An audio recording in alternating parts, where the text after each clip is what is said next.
법관으로서의 경험, 당시 지녔던 마음가짐과 자세는 제 평생을 걸쳐서 이어져 왔습니다.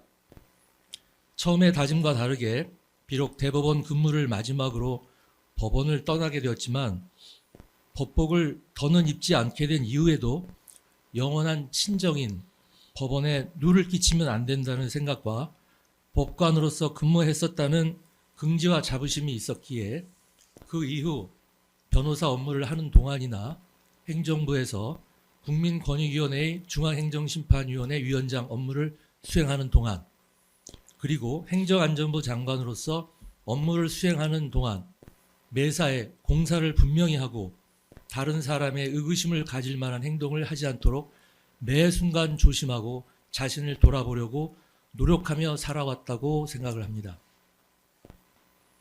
특히 행정안전부 장관으로 업무를 수행하는 2년 7개월 기간 동안은 대통령과 개인적으로 선후배 사이라는 이유로 세간의 따가운 눈초리와 언론과 정치권의 감시와 질타에 스스로에 대한 긴장을 늦추지 않았고 매사에 조심하면서 단 한순간도 마음을 놓지 못하며 지내왔던 순간들이었습니다.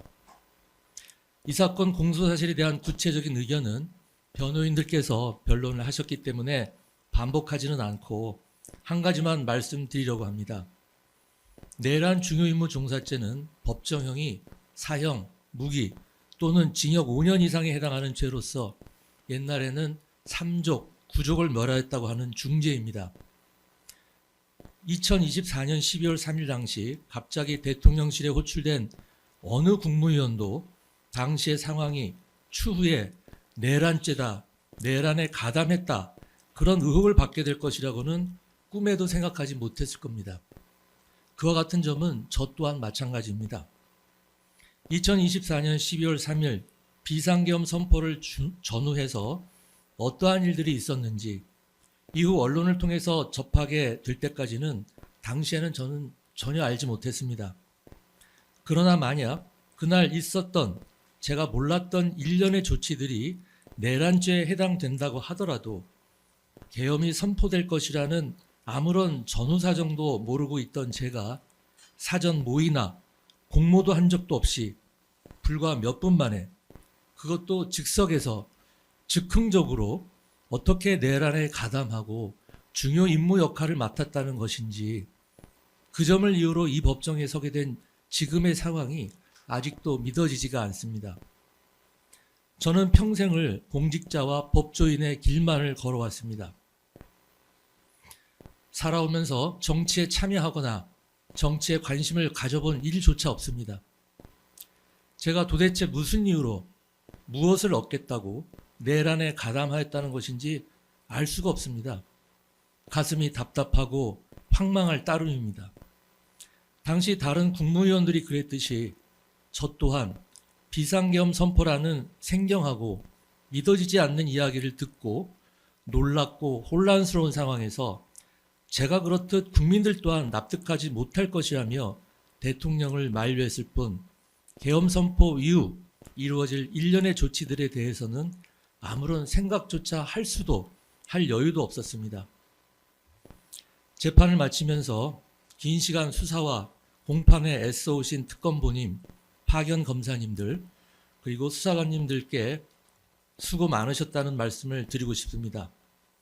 그리고 헌신적으로 제 변론을 해오신 변호인들에게 깊은 감사의 인사를 드립니다. 변호인들은 한 분 한 분 저와 각별한 인연을 맺고 있는 분들입니다. 대학 시절 함께 사법시험을 준비했던 가장 아끼고